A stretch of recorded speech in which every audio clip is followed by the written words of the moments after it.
अगला अध्याय। अध्याय 176। क्या बोना वैक्स गॉड एक कास्टर है? डिंग हाओ देख सकता था कि ये चार लोग बिल्कुल बुरे काम कर रहे थे। क्या इसके पीछे कुछ और था? ये सोचते हुए डिंग हाओ ने चार लोगों को अनदेखा कर दिया। उसके दिल में कुछ विचार था। उसने मुस्कुराते हुए बोने मोम लौकी से कहा, महामहिम पौराणिक लंबा और सुंदर आदमी साई पानन है, पानन से भी अधिक सुंदर। पानन प्राचीन चीन के सुंदर पुरुषों में से एक था, पहला अच्छा दिखने वाला आदमी, नाशपाती के फूल की तरह केकड़े से भी अधिक सुंदर, आंतरिक कोर में वरिष्ठ भाई सुरुचिपूर्ण वांग है ना। मैं आपका छोटा भाई डिंग हाओ हूँ। क्षमा करें, मैं आपको नहीं पहचानता। पहला सुंदर आदमी। ओह बेशक, यह मैं हूँ। वाह, हाओ। भाई वैक्स गॉड थोड़ा हैरान हुआ और बिना किसी हिचकिचाहट के उपनाम स्वीकार कर लिया। उसका गुस्सा जल्द ही गायब हो गया और उसका लाल चेहरा लाल हो गया।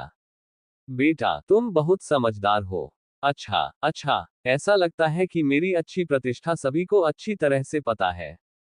बेशक, 5 अकादमियों में 2000 से ज्यादा नामात्र के शिष्य आपकी एलिगेंट वान की प्रतिष्ठा को जानते हैं। अनगिनत युवा और खूबसूरत महिला नामात्र शिष्याएं अपने सपनों में आपकी एक झलक देखना चाहती हैं। डिंग हाओ ने चार लड़कों पर नजर डाली जो आश्चर्यचकित थे और चुप थे, और फिर उसने सस्ते शब्दों के साथ एलिगेंट वान की चापलूसी की। सच में? हाँ हाँ बेटा, तुम्हारी नजर अच्छी है और तुम ईमानदार हो। हाँ हाँ, मुझे नहीं पता कि मैं अचानक तुम्हारी इतनी तारीफ क्यों करने लगा हूँ। बोना मोमी लौकी मुस्कुरा रहा था और उसकी नाक लगभग उसके गालों की चर्बी में डूब गई थी। वह हंसा और बोला, क्या ये सारी बातें जो तुमने कही हैं, सच है? बेशक वे सच हैं, यहां तक कि डिंग हाओ ने लकड़ी के दरवाजे की ओर एक छोटे से छेद से देखा। उसने जानबूझकर अपनी आवाज कम की और कहा, यहां तक कि सुश्री कियानिक्स्यू भी आपकी बहुत सराहना करती है। सचमुच? बोना मोम लौकी तुरंत उत्साहित महसूस किया और उसे हाथ हिलाया। भाई, बात करने के लिए बाहर आओ। क्या जूनियर बहन कियानिक्स्यू ने वास्तव में ऐसा कहा है? डिंग हाओ जड़ी बूटियों के बगीचे की बाड़ से बाहर निकल आया, और वे जल्दी से गले मिले, जैसे कि वे कई सालों से एक दूसरे को बुरे साथियों की तरह जानते हो। वे पहले से कहीं ज्यादा करीब थे। मोटा आदमी पूछने के लिए इंतजार नहीं कर सका, भाई मुझे बताओ, जूनियर बहन कियानिक्स्यू ने मेरे बारे में और क्या कहा है? उसने कहा कि आपके पास एक सुंदर दिखने के साथ असाधारण प्रतिभा है और आप सुरुचिपूर्ण और अनियंत्रित हैं। आपके जैसा व्यक्ति मिलना मुश्किल है। आप वफादार, स्नेही और वफादार हैं। डिंग हाओ ने एक आदमी का वर्णन करने के लिए जितनी तारीफें सोच सकते थे, उतनी की। ठीक है, ये जूनियर सिस्टर कियानिक्स्यू ही है जो मुझे बहुत अच्छी तरह से जानती है। बोने मोम के लौकी के चेहरे पर तुरंत भाव आ गया कि उसे कोई पछतावा नहीं है, क्योंकि उसके जीवन में एक विश्वासपात्र था। उसने बर्फ के टुकड़े की तरह अकेलेपन से कहा, हालांकि तलवारबाजी चाहने वाले संप्रदाय में अनगिनत महिला शिष्य मुझसे शादी करने के लिए रो रही हैं। दुर्भाग्य से, मैं हमेशा जूनियर सिस्टर कियानिक्स्यू के प्रति आसक्त रहा हूँ। मैं ये भी जानता हूँ कि जूनियर सिस्टर कियानिक्स्यू भी मुझे पसंद करती है। ये कहते हुए बोने मोमी लौकी ने बड़े उत्साह से डिंग हाओ के कंधे पर थपथपाया। भाई, सच बोलने के लिए धन्यवाद। आपकी नज़र वाकई बहुत अच्छी है और आप ईमानदार हैं। भविष्य में मैं आपको कवर करूंगा। अगर कोई आपको परेशान करता है तो बस उसे मेरा नाम बता दें, हर्ब हॉल का एलिगेंट वांग। इनर सिक्स पीक्स के टॉप 6 में मेरा नाम लिटिल लुबन किसी तरह से काम करता है। डिंग हाओ ने तुरंत सिर हिलाया। मामले के विकास ने चार लोगों को, जो अभी तक खुशमिजाज और प्रसन्नचित थे, अचानक मूर्ख बना दिया। क्या हुआ? अरे वाह, कथानक इस तरह विकसित नहीं होना चाहिए। क्या मूर्ख एलिगेंट वांग यह नहीं देख सकता था कि यह छोटा सा बदमाश उसे चिढ़ा रहा था? वरिष्ठ भाई एलिगेंट, आप इस छोटे कमीने से मूर्ख नहीं बन सकते। हाँ, वरिष्ठ भाई एलिगेंट, हम ये बर्दाश्त नहीं कर सकते कि यह छोटा सा बदमाश जूनियर बहन कियानिक्स्यू के शयन कक्ष में घुस जाए। चार लोग चुपके से एलिगेंट वांग और डिंग हाओ के बीच शरारत करने लगे। उन्होंने डिंग हाओ को धमकी से भरे अमित्र तरीके से देखा। एक लंबा और पतला आदमी डिंग हाओ को गंभीर रूप से देखकर मुस्कुराया, गला काटने का इशारा किया। बोने मोम लौकी के कुछ कहने से पहले डिंग हाओ ने व्यंग्य करते हुए रिपोर्ट की, धोखाधड़ी। क्या मैं अपने भाई को धोखा दे सकता हूं, जो इतना बुद्धिमान और शक्तिशाली है? इसके अलावा मैंने जो अभी कहा वह सच नहीं है। क्या एलिगेंट वांग एक सुंदर आदमी नहीं है? क्या वह स्नेही और वफादार नहीं है? क्या वह प्रतिभाशाली नहीं है? क्या आपको लगता है कि सुश्री कियानिक्स्यू एलिगेंट वांग को पसंद नहीं करेगी? क्या आप भाई एलिगेंट के बारे में कुछ अच्छा नहीं कहना चाहेंगे?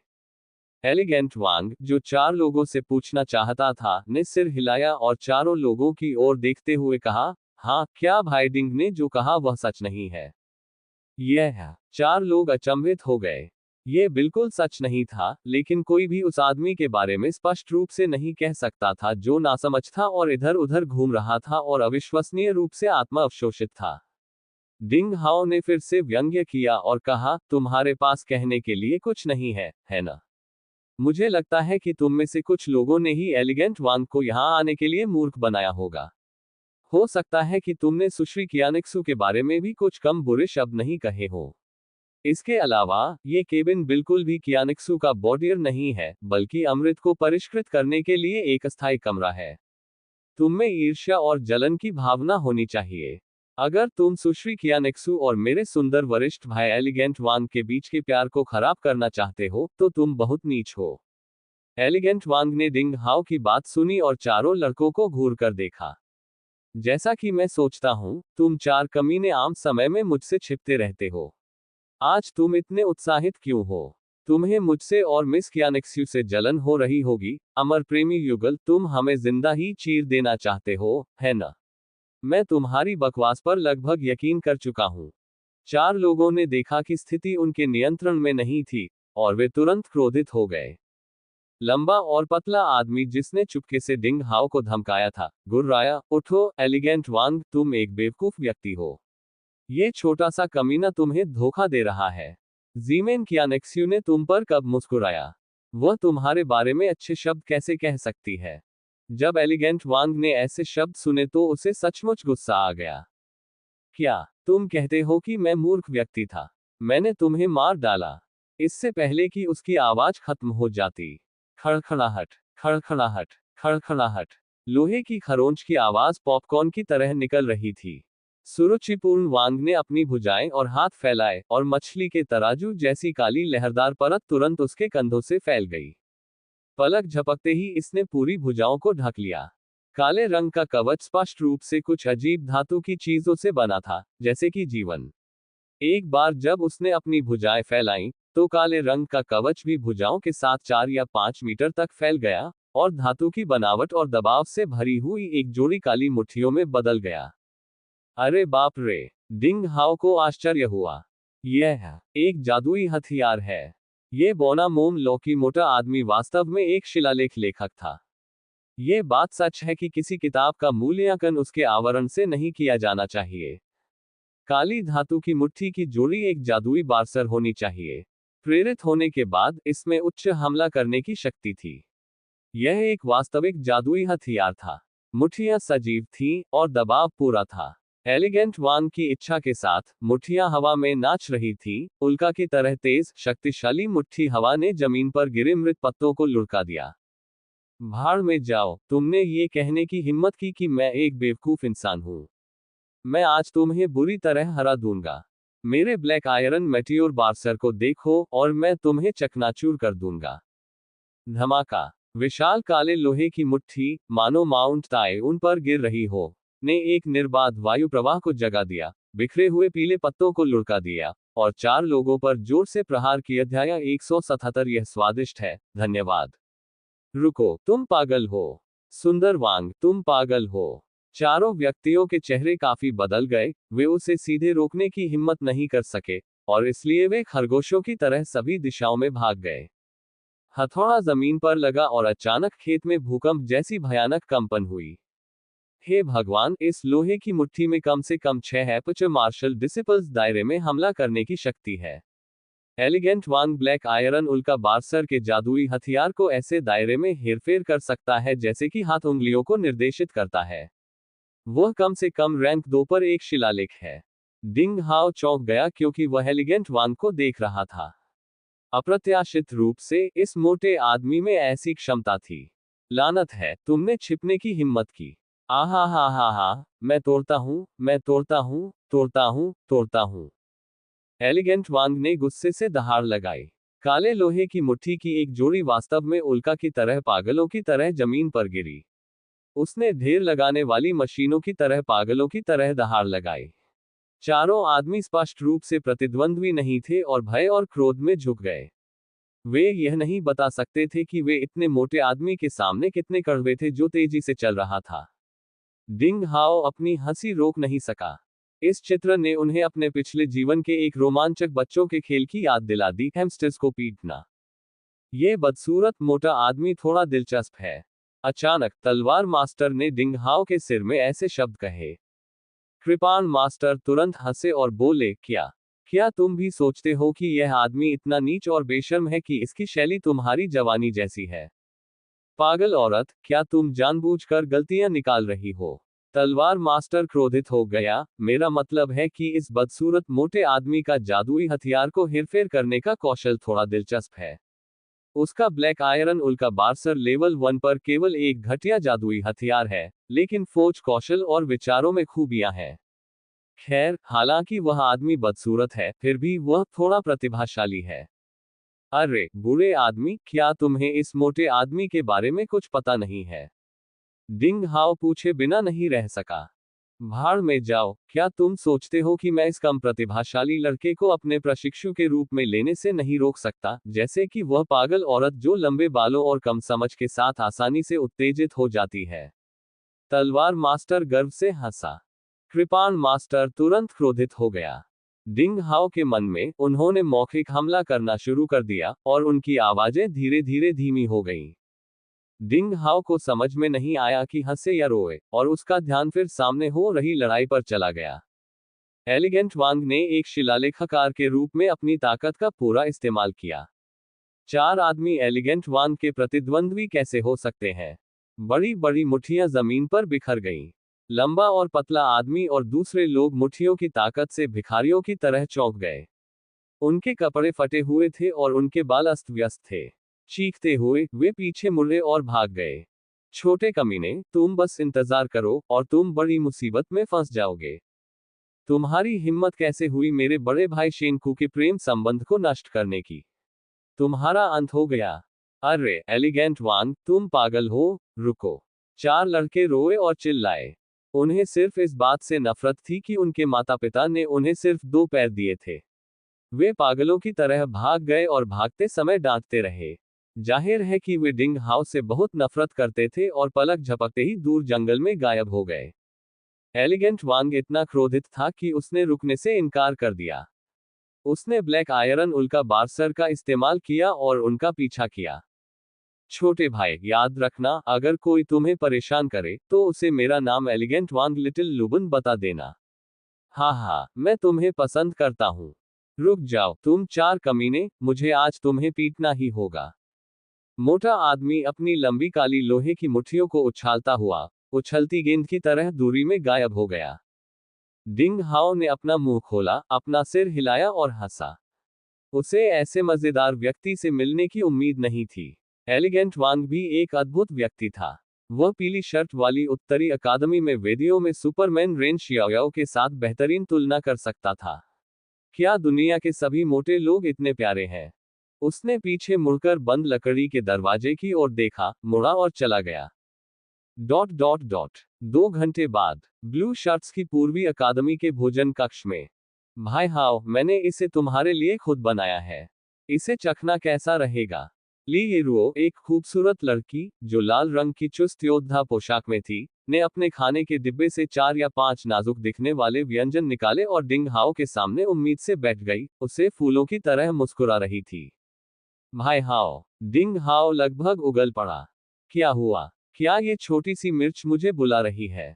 डिंग हाओ से आखिरी बार प्यार का इजहार करने के बाद से ली येरुओ लगातार 5 या 6 दिनों तक दिखाई नहीं दिया था। डिंग हाओ को लगा कि अब सब खत्म हो गया है। अजीब बात यह है कि वह अभी अभी छोटे से जड़ी बूटियों के बगीचे से डाइनिंग हॉल में लौटी थी।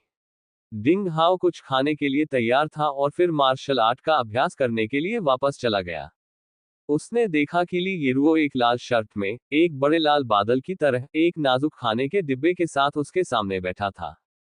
मैं तुम्हें अपने जैसा बना दूंगा। डिंग हाओ को अचानक ली येरुओ की बातें याद आ गईं। ऐसा लग रहा था कि वह खूबसूरत लड़की यूं ही बातें नहीं कर रही थी। मुस्कुराती हुई लड़की की ओर देखते हुए और फिर चारों ओर देखते हुए, डिंग हाओ ने इसके बारे में सोचा, मुस्कुराया और धन्यवाद कहा, और चॉपस्टिक के साथ बर्तन उठाकर अपने मुंह में डाल लिया। खाने का स्वाद कैसा है? मैंने इसे खुद बनाया है। मैंने पहले कभी खाना नहीं बनाया। मैं इन दिनों एक जूनियर बहन से सीख रही हूँ। अगर मैं इसे अच्छे से नहीं बना पाती हूँ, सीनियर भाई डिंग, तो आपको उन्हें नापसंद नहीं करना चाहिए।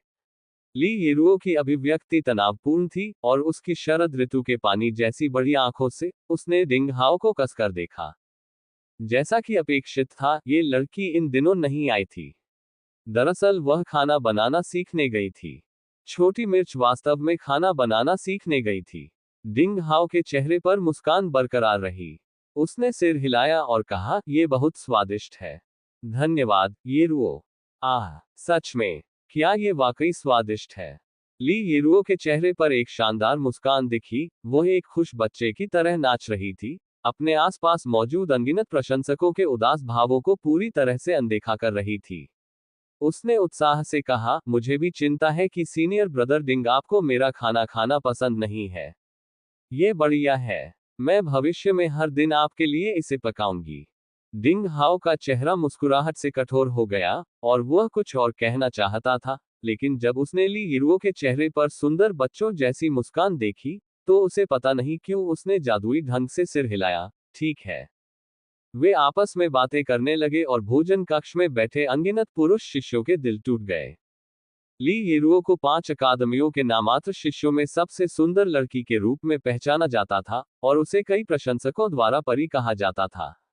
अनगिनत पुरुष शिष्यों को उससे बात करने में गर्व महसूस होता था। हालांकि आजकल परी के पास पहले से ही कोई था जिसे वह प्यार करती थी, और वे पुरुष शिष्य बहुत परेशान महसूस करते थे। दूरी पर, भोजन कक्ष के प्रवेश द्वार के पास, मेज के पास, किसी को पता ही नहीं चला कि ली कैनयांग और जियो चेंगक्सुआन कब चुपचाप बैठे थे। अरे, क्या उसने खाया? उसने खाया। क्या तुमने देखा? क्या डिंग हाओ ने वाकई खाया? जियो चेंगक्सुआन का अतिरंजित स्वर अविश्वसनीय था। क्या येरुओ की खाना पकाने की कला आगे नहीं बढ़ रही है? नहीं, कल रात मुझे लगभग जहर हो गया था क्योंकि मैंने वही खाया जो उसने बनाया था। वह गंध, हे भगवान, मैं पूरी रात से पेट खराब कर रहा हूं। अध्याय 178, मुझे पहले ही निकलना होगा। ली कैनयांग ने अपने साथी की ओर एक हैरान नजर से देखा। इससे इनकार नहीं किया जा सकता कि येरुओ जो पकाता है उसका स्वाद वाकई खराब होता है, लेकिन यह उतना भी बुरा नहीं है जितना आपने बड़ा चढ़ाकर बताया है। लेकिन जब उसने ऐसे शब्द कहे, तो उसके मुंह के कोनों में ऐंठन के निशान दिखाई दिए। उसके चचेरे भाई ने जो चीजें बनाई थी उनका स्वाद।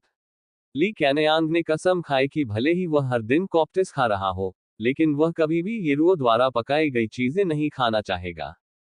हालांकि बस तभी पश्चिमी लाल शर्ट अकादमी के प्रमुख अप्रत्याशित रूप से हमारी पूर्वी नीली शर्ट अकादमी में आए, और आप वास्तव में एक दुर्लभ अतिथि हैं। बगल से एक ठंडी आवाज आई। ली कैनयांग और शियाओ चेंगक्सुआन ने पलटकर देखा कि एक दुबला पतला और पीला किशोर नीले रंग की पोशाक में, कमजोर लेकिन खूबसूरती से उभरी हुई भौहों के साथ चुपचाप उनके बगल में खड़ा था, और उन्होंने उसे देखा भी नहीं। किसी को नहीं पता था कि वह कब दिखाई दिया। ली लैन, अकादमी के प्रमुख। ली कैनयांग ने अपनी छाती के सामने एक हाथ को दूसरे हाथ पर रखकर प्रणाम किया। वह जानता था कि वह कमजोर दिखने वाला किशोर ब्लू शर्ट्स की पूर्वी अकादमी का प्रमुख था, जो डिंग हाओ जैसा अथाह युवा प्रतिभाशाली था। दूसरी 5 अकादमियों की प्रतियोगिता के लिए अभी भी 4 या 5 दिन से भी कम समय बचा है। आप दोनों इस समय हमारी ब्लू शर्ट्स की पूर्वी अकादमी में दिखाई देते हैं, जो वास्तव में हमें बहुत उत्साहित करता है। ली लैन ने बेबाकी से कहा, डिंग हाओ और ली येरुओ की ओर देखते हुए, जो दूर से बातें कर रहे थे और हंस रहे थे। ली कैनयांग ने मुस्कुराते हुए कहा, मेरे चचेरे भाई का सीनियर भाई डिंग हाओ के साथ अपॉइंटमेंट है। बेशक, उसका भाई होने के नाते मुझे उसके साथ आना चाहिए। ली लैन ने थोड़ा सिर हिलाया और कृपया का इशारा किया। तीन लोग डिंग हाओ के पास एक मेज पर आए, एक दूसरे का अभिवादन किया और बैठ गए। एक सुंदर लड़की के साथ सीनियर भाई डिंग वास्तव में अच्छे मूड में है, ली लैन ने थोड़ा चिढ़ाते हुए कहा।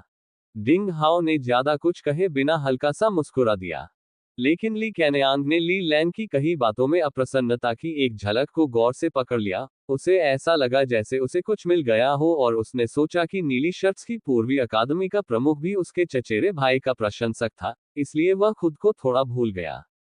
5 दिन बाद ये दूसरी 5 अकादमियों की प्रतियोगिता होगी। मुझे आश्चर्य है कि सीनियर भाई डिंग ने इसके लिए कैसे तैयारी की है। बहुत जल्द ली लैन ने विषय को पलट दिया और हल्के से पूछा। इसमें कोई समस्या नहीं होनी चाहिए। डिंग हाओ मुस्कुराया और उनमें से प्रत्येक को एक एक चॉपस्टिक दी। चलो खाना चखते हैं। येरुओ का खाना पकाने का हुनर बहुत बढ़िया है। डिंग हाओ की प्रशंसा से ली येरुओ ने चेहरे पर अपनी शानदार मुस्कान दिखाई।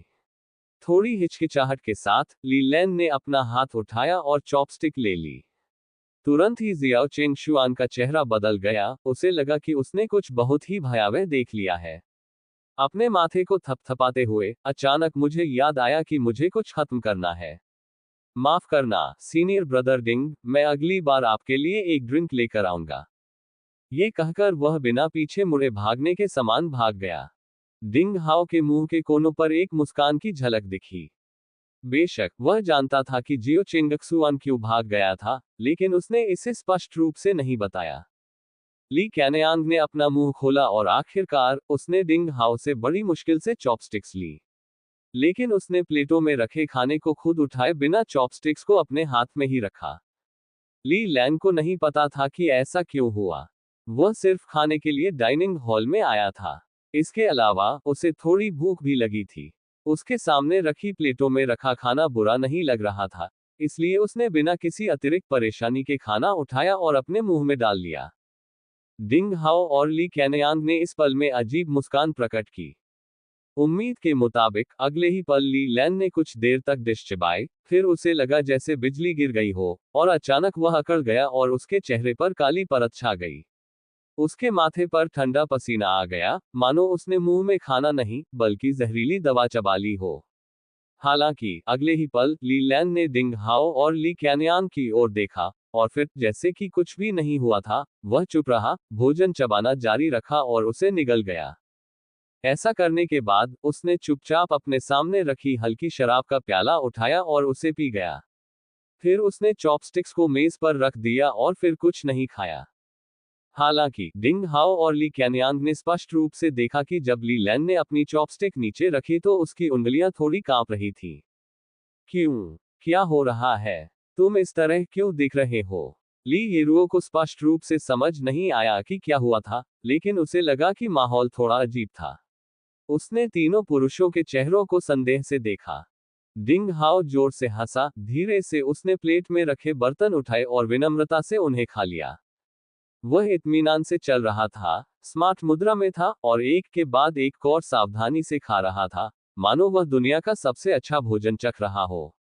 ली लैन ने चुपचाप डिंग हाओ को लंबे समय तक देखा, फिर हल्के से आह भरी और अपना सिर हिलाया और कहा, मैं वास्तव में आपकी तरह अच्छा नहीं हूं। ली कैनयांग ने भी डिंग हाओ को अविश्वसनीय भाव से देखा, मानो वह किसी राक्षस को देख रहा हो। मुझे इतनी श्रद्धा से मत देखो।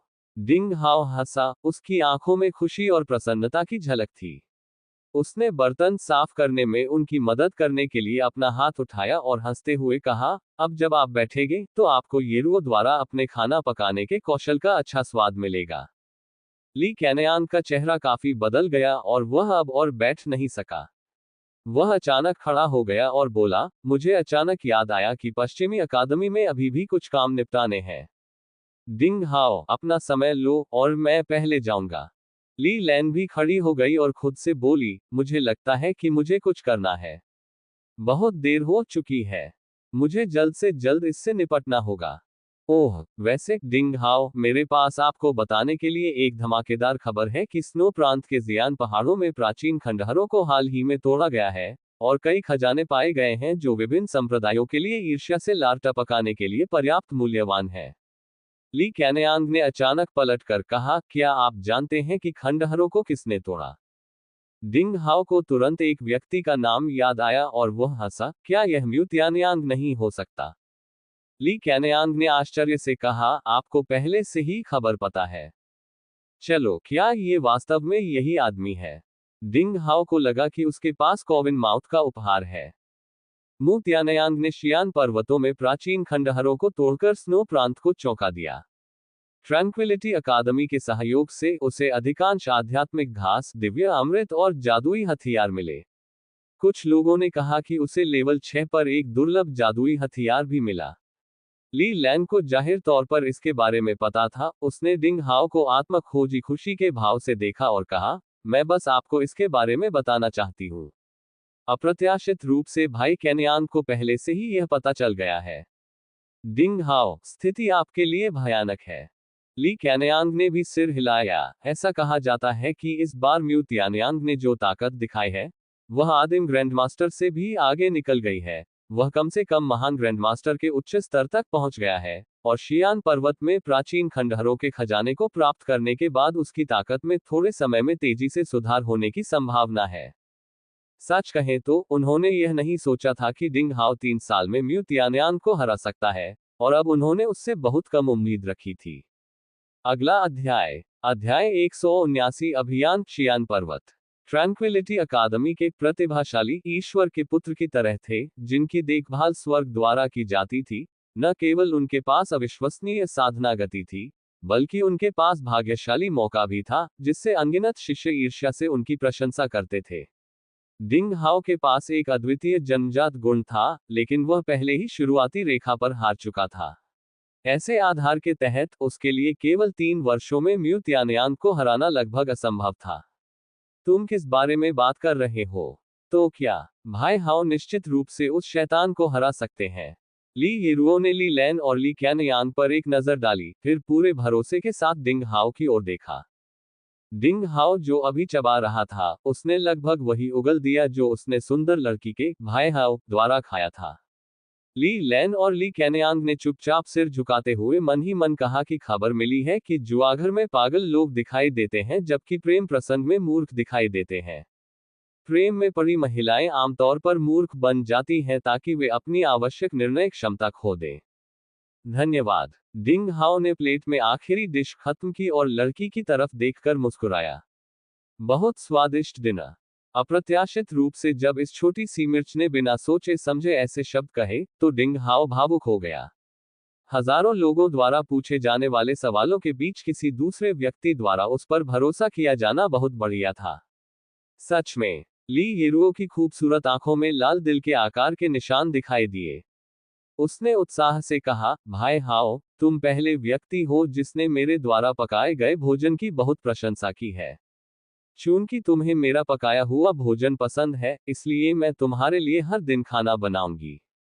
डिंग हाओ के उत्तर की प्रतीक्षा किए बिना सुंदर लड़की ने प्लेटें इकट्ठी की, अपना भोजन का डिब्बा उठाया और उछलती कूदती लाल तितली की तरह धुन गुनगुनाते हुए चली गई। अरे! डिंग हाओ ने अपना हाथ बढ़ाया और कुछ कहना चाहा, लेकिन सुंदर लड़की की उत्साहित पीठ को देखा और अंत में अपना सिर हिला दिया। ली कैनयांग और ली लैन दोनों के चेहरों पर खुशी के भाव दिखाई दिए। छोटी मिर्च के पास खाना पकाने की इतनी भयानक प्रतिभा थी, और वह सबसे आम सामग्री से जो खाना बनाती थी, उसका स्वाद अनोखा हो सकता था। एक राक्षस जानवर को जहर देना भी कोई समस्या नहीं थी। अन्यथा, जियो चेंगक्सुआन डर कर भाग नहीं जाता। यहां तक कि ली लैन, जो माउंट ताई द्वारा दबाए जाने के दौरान शांत थी, ने बस एक घूंट लिया और लगभग कांपने लगी। यह अनुमान लगाया जा सकता था कि पकवान का स्वाद भयानक था। दरअसल, डिंग हाओ को थोड़ा थोड़ा करके भयानक खाना खाते हुए देखकर दोनों ने डिंग हाओ की पूजा की हद तक सहनशीलता की प्रशंसा की, लेकिन इस समय डिंग हाओ ने आखिरकार शर्मिंदगी का भाव प्रकट किया। अब तक ली लैन और ली कैनयांग किसी तरह से संतुलित महसूस कर रहे थे। पता चला कि डिंग हाओ, ये राक्षस, सहनशील भी था। हा, आप इसे सहन करें, और यदि आप हर दिन एक ही भोजन खाते हैं, तो आइए देखें कि आप इसे कैसे सहन कर सकते हैं। ठीक है, आज दोपहर को संप्रदायों ने अकादमियों के प्रमुखों को बुलाया। ये कुछ दिनों बाद होने वाली 5 अकादमियों की प्रतियोगिता के बदलाव के बारे में था, जब म्यू तियानयांग द्वारा शियान पर्वत के प्राचीन खंडहरों पर हमला किया गया था। ली लैन ने अचानक कहा। नया बदलाव? कौन सा बदलाव? डिंग हाओ ने थोड़ा भौहें सिकोड़ी। संप्रदाय ने 5 अकादमियों की प्रतियोगिता को अस्थायी रूप से स्थगित करने का फैसला किया। प्रत्येक अकादमी 3 शिष्यों का चयन करती है और उन्हें शियान पर्वत के प्राचीन खंडहरों में जाने के लिए भेजा जाएगा। ऐसा कहा जाता है कि म्यू तियानयांग और ट्रैंक्विलिटी अकादमी ने इसे तोड़ दिया। हालांकि उन्होंने सभी उच्च श्रेणी के खजाने और संसाधनों को छीन लिया, फिर भी कुछ छोटे अंधेरे कमरे हैं जिन्हें पूरी तरह से खोजा नहीं गया है। स्नो प्रांत के 9 संप्रदायों ने पहले परीक्षण के रूप में कुछ उत्कृष्ट नामात्र शिष्यों को खंडहरों में भेजने का फैसला किया। उद्धरण चिन्ह। ली लैन ने धीरे से कहा। ... मार्ग के खंडहर हो जाने की खबर चारों ओर फैल गई। समय की कमी थी। लगभग दूसरे दिन ही पूर्वी, दक्षिणी, पश्चिमी, उत्तरी और मध्य अकादमियों की 5 अकादमियों के 15 उत्कृष्ट शिष्य अपने मुख्य शिक्षकों और तीसरी पीढ़ी के कुछ शिष्यों के साथ हजारों किलोमीटर दूर शियान पर्वतों में प्राचीन खंडहरों की ओर चल पड़े। बेशक वे घुड़सवारी करके नहीं गए थे। उन्होंने चौथे स्तर पर उड़ान का एक जादुई हथियार लिया। यह एक जादुई हथियार था जिसे celestial body shield young eagle killer कहा जाता था। ये 20 मीटर लंबे पंखों और हल्के नीले रंग के शरीर के साथ एक बड़े उड़ने वाले ईगल की तरह था, और इसकी पीठ पर 25 या 26 से ज्यादा लोग बैठ सकते थे। इसमें धातु की बनावट थी जिस पर कई तरह के अस्पष्ट शिलालेख थे जो हल्के नीले रंग की प्रतिदीप्ति के साथ बह रहे थे। केवल क्यूई के इंजेक्शन से यह विशाल जादुई हथियार हवा में उड़ सकता था, जोरदार क्यूई कवर को हटा सकता था, ढक्कन के नीचे पीठ पर बैठे लोगों की रक्षा कर सकता था ताकि उन्हें हवा और अशांति से पीड़ित न होना पड़े। हर 2 घंटे में तीसरी पीढ़ी का एक मास्टर चील के सिर में खड़ा होकर क्यूई का इंजेक्शन लगाता था और celestial body shield young eagle killer को नियंत्रित करता था ताकि उपकरण बादलों को काट सके और एक सीटी की आवाज में आगे बढ़ सके। डिंग हाओ युवा बाज की पीठ पर बैठा था। प्रत्येक अकादमी से 3 उत्कृष्ट शिष्यों का चयन किया गया था, इसलिए डिंग हाओ को चुने जाने में विफल नहीं होना चाहिए। उसके अलावा ब्लू शर्ट्स की पूर्वी अकादमी में अभी भी एक जगह थी। अंतिम उम्मीदवार लू पेनफेई निकला जिसने महीने के अंत में परीक्षा में उत्कृष्ट प्रदर्शन किया। स्थान उपलब्धि के आधार पर निर्धारित किए गए थे। हालांकि सन की मुख्य शिक्षक वांग ज्यूफेंग लू पेनफेई को पसंद नहीं करते थे, लेकिन उन्होंने प्रतिभा चयन में अपनी व्यक्तिगत भावना को शामिल नहीं किया। चयन पूरी तरह से उम्मीदवार की ताकत पर निर्भर करता था। कल शाम छोटी बच्ची डिंग डिंग ने प्यारी सी बिल्ली लौटा दी और वह अपना आभार व्यक्त करने के लिए जी जियू के लिखे हुए ब्रोकेड रुमाल का एक टुकड़ा भी लाए। मैंने सुना है कि आपको संप्रदाय के गुरु के साथ शियान पर्वत के प्राचीन खंडहरों में भेजा गया है। अपना ख्याल रखना और मैं आपकी सुरक्षित वापसी की प्रतीक्षा कर रहा हूँ। रुमाल पर लिखावट सुंदर और सुंदर थी। किताबों की खुशबू से डिंग हाओ को बहुत देर तक खुशी महसूस हुई, जब तक वह रुमाल को देखता रहा। हे, देखो, तुम पानी दे रहे हो। तुम्हें बता दूं, मेरी बड़ी बहन के मन में तुम्हारे लिए अच्छी भावनाएं हैं, लेकिन यह जरूरी नहीं है कि वह तुमसे शादी करेगी। उसने कहा कि वह पूरी मेहनत से अपनी रक्त शक्ति को प्रेरित कर रही थी, इसलिए वह तुम्हारी मदद नहीं कर सकती थी, लेकिन जब वह खुद को शोधन से मुक्त करेगी, तो वह निश्चित रूप से तुम्हारे पास आएगी। समय से पहले जन्मी छोटी लड़की ने जाने से पहले कहा। म्याओ। प्यारी सी बिल्ली डिंग हाओ के कंधे पर चुपचाप लेटी हुई थी और हल्के हल्के खर्राटे ले रही थी। डिंग हाओ पुनः जीवित हो गया। उसने आसपास के लोगों पर नजर डाली। सफेद शर्ट के केंद्रीय अकादमी में प्रतिभा चयन के लिए कोई रहस्य नहीं था। सभी उम्मीदवार माननीय गठबंधन के साथ से थे, ली मुयुन, लियांग फैक्स्यू और चेन शिंग, लिटिल मार्शल मेनिया। लाल शर्ट की पश्चिमी अकादमी में उम्मीदवार ली क्यानयांग, जियो चेंगक्सुआन और नाजुक और सुंदर दिखने वाली और शांत स्वभाव वाली एक युवा महिला शिष्य थीं, जिन्हें डिंग हाओ नहीं जानते थे। उत्तरी अकादमी की पीली शर्ट में चुने गए प्रतिभाशाली लोगों में सुंदर किशोर लिन शिन, क्यू रनिंग के सुपरमैन रेन शियाओ और बड़ी आंखों और घनी भौहों वाला एक मजबूत लड़का था जो 2 मीटर से अधिक लंबा और मांसपेशियों से भरा हुआ था। अगर यह सिर्फ उसके शारीरिक विकास से देखा जाए, तो लोग सोच सकते हैं कि वह 20 या 30 की उम्र में एक हट्टा कट्टा लड़का था। वास्तव में, वह थोड़ा अपरिपक्व और हरा भरा और शर्मीला भी लग रहा था। वह लिन शिन के पास बैठा था और कुछ सवाल फुसफुसा रहा था। अगला अध्याय 180 कोक्वेटिश सन की आदमी। बैंगनी शर्ट की दक्षिणी अकादमी के प्रमुख वांग शियाओशी और पागल कुंग लियू कुंग ने क्रमशः एक स्थान पर कब्जा कर लिया। दूसरा एक नया प्रतिभाशाली व्यक्ति था। औसत चेहरे वाली महिला, गोरी त्वचा लेकिन बेहद पतली आकृति वाली।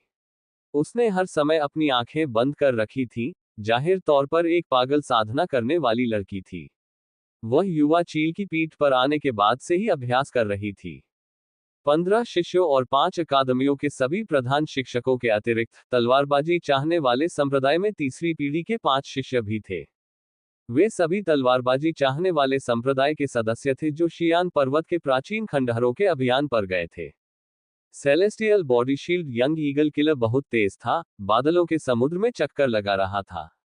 अपने पंखों को विशाल सियान कैंची की तरह खोलते और बंद करते हुए उसने बादलों में एक बड़ी दरार काट दी। डिंग हाओ ने केवल ये देखा कि सामने दिखाई देने वाली हर चीज तेजी से पीछे हट रही थी। जब उसने नीचे देखा तो वहां चोटियों और टीलों की परत दर परत नदी के मोड़ और उपजाऊ जमीन थी। ये शानदार कल्पना की दुनिया थी। ये दुनिया राक्षसों और जानवरों से भरी हुई थी, इसलिए जमीन पर मानवीय गतिविधियों के निशान देखना दुर्लभ था। कभी कभी ऊंची और मोटी दीवारों वाले 1 या 2 शहर होते थे, लेकिन उनमें कुछ लोग रहते थे। स्तर 4 का ये जादुई हथियार लगभग पिछले जीवन के सबसे उन्नत जेट विमान जैसा है, और यह वास्तव में अच्छा है। डिंग हाओ ने मन ही मन सोचा और अपने मन में आसपास के साथियों की ताकत पर विचार करना शुरू कर दिया। लगभग 1 महीने तक ली मुयुन और लियांग फैक्सू की ताकतें और भी अधिक अथाह होती गईं। वे दोनों सफेद शर्ट और लहराते काले बालों में थे। भाले की तरह वे युवा चील के ठीक पीछे खड़े थे। सूरज की रोशनी में सफेद शर्ट प्रकाश को प्रतिबिंबित करती थी, जिससे लोगों को विनीत होने का भ्रम होता था। वे दोनों ही अत्यंत प्रतिभाशाली थे और उन्हें वर्तमान झो यू और झूगे लियांग प्राचीन चीन में 3 साम्राज्यों की अवधि के 2 रणनीतिकार के रूप में लिया जा सकता है। चेन शिंग, लिटिल मार्शल मेनिया, अपने शरीर में शक्तिशाली क्यूई के साथ 6 एपर्चर मार्शल डिसाइपल्स दायरे के शीर्ष स्तर पर होना चाहिए, जो पूरी तरह से अपनी मार्शल क्षमता दिखा रहा है। तीनों का संयोजन 5 अकादमियों में सबसे मजबूत था। उत्तरी अकादमी की पीली शर्ट में युवा सुंदरी लिन शिन शांत स्वभाव की थी। उसके पास संयमित क्यूई थी, इसलिए कोई भी उसकी असली ताकत नहीं बता सकता था। रेन शियाओयाओ, वेदी का सुपरमैन, अभी भी मोटा था, मुर्गे की टांग चबा रहा था। उसके द्वारा प्रकट की गई क्यूई से पता चलता है कि उसे 4 छिद्रित मार्शल शिष्य क्षेत्र के शिखर पर होना चाहिए, लेकिन यह अनुमान लगाना कठिन था कि लड़ाई में वह किस शक्ति का विस्फोट करेगा।